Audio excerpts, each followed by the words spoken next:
Здравствуйте, меня зовут Бермет.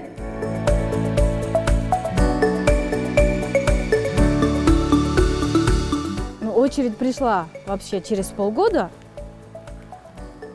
За счет того, что я искала очень много, мне не нравились квартиры, по цене не подходили.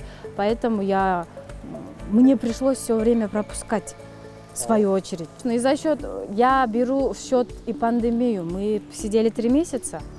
За счет этих 3 месяцев прошло полгода, включая эти 3 месяца. Сом менен алдым 1 миллион 700 000 сомго алдым. Ай сайын мен ошондо 8 000ден төлөйм. 10 жылга алдым.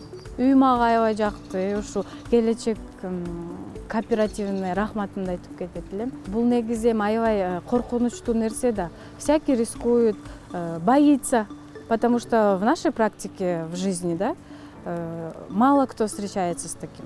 Из своего опыта, из своей практики я могу уверенно сказать, что это работает, да.